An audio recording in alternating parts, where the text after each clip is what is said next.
Hello everybody, John and Kathy with FSD Unsupervised, and we are going to do a Robotaxi ride. I'm calling it that because the Robotaxi in Austin started, and we're going to talk about that for a little bit.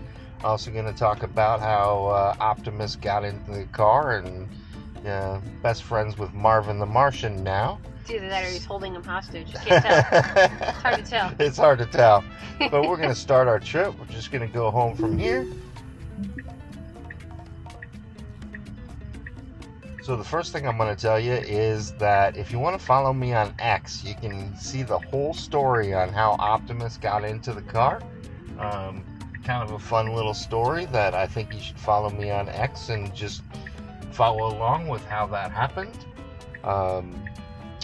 Now, Marvin and Optimus are best friends. I didn't know for sure that they were going to get along, but it ended up that they did. And if you want to hear that story, please, again, follow me on X.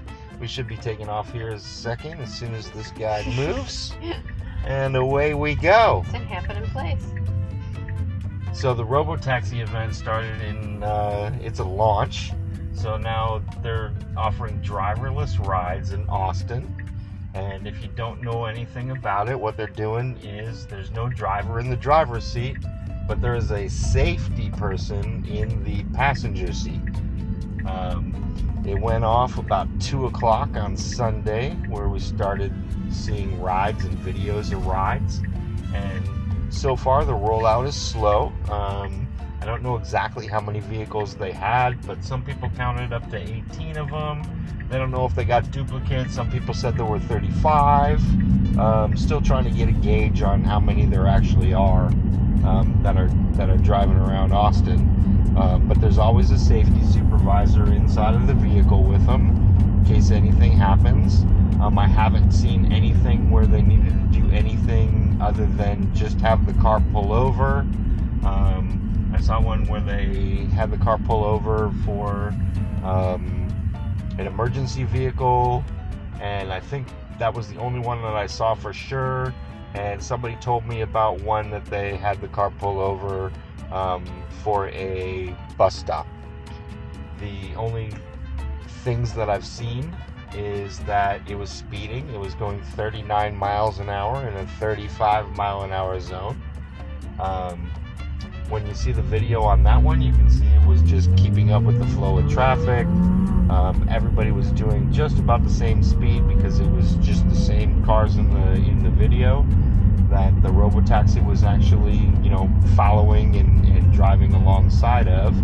I don't think that's a real problem, but there is going to be a NHTSA investigation into it, which is normal. If you're into driverless robo-taxis and the like, this is a normal thing for the National Highway Traffic Association, just to follow up and see what's going on and see how safe they are. And it's standard procedure.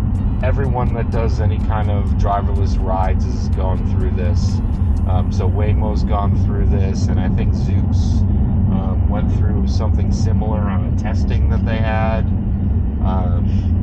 But it's not anything abnormal, so I don't think it's anything to worry about at all, because other than that, that one speeding 4 miles per hour over, there was one video where the Tesla wanted to make a left-hand turn, and it decided that wasn't where it wanted to make the left-hand turn, so it moved over into the straight lane again, and it was kind of twitchy going back and forth, and then got up to the next intersection and made the left-hand turn. So it was driving a little bit in the left-hand turn lane and a little bit in the straight lane. I'm sure it's nothing that you guys haven't experienced yourself, because I've done that where I thought I was turning down a street and this is the wrong one, it's the next one, and just went ahead and zoomed forward and turned on the next street. So that's what I've seen. I'm really excited about it. This is the initial launch. They'll start adding cars into this and expanding to different cities.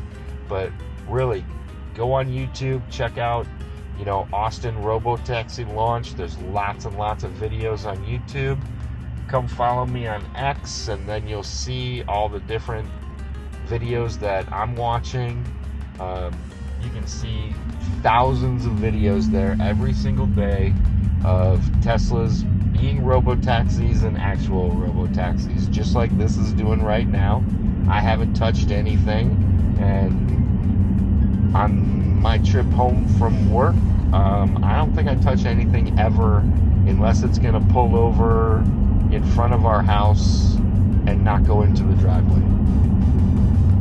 That's pretty much the only time I've ever touched it on the way home, right? Yeah. So really, it's working just like a robotaxi for us, and I do understand that this is a little bit easier driving than city traffic is with a bunch more cars, but it does everything perfect. So I don't understand, why anybody would care if it's, city driving or this driving. It follows the rules of the road. And yes, I have it offset where it's going to speed a little bit for me because it's going to do it how I want to drive, and I've set it for how I want to drive. And if Tesla wants to take that down a notch, they can set it for that too.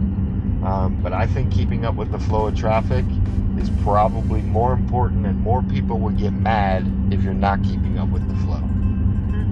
Yeah, because if you're on a 45-mile-an-hour street doing 45 miles an hour and every car around you is doing 50 to 53, you're going to make a lot of people mad. So I think that they have it right. It should go with the flow of traffic, not just always, go with the flow. Yeah, don't always do the speed limit. And then when you're passing somebody, you're probably going to be over the speed limit for, a second or two as you're passing them and come back down anyway. I just don't find that abnormal. But I'm going to say that this drive that we did right here, it was only like a mile that we had to go. And Tesla is doing it for pennies on the dollar from what Waymo can do.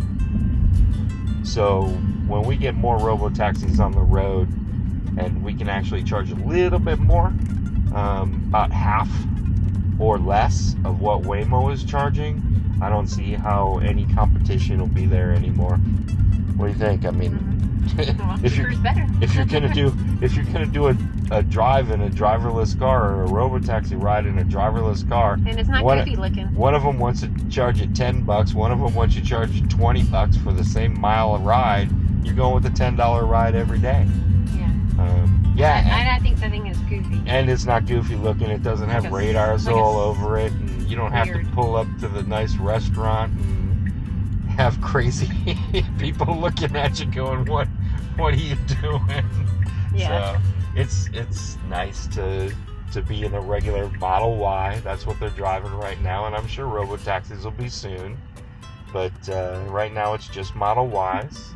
I'm going to be doing some more videos this week, so I'll get more out to you as soon as possible. But we just got home, and like normal, parks in my driveway, and I'm going to have to move it into the garage now. Not a big deal. Acting like a robotaxi, and that's what I wanted. Thank you very much. Bye. Bye.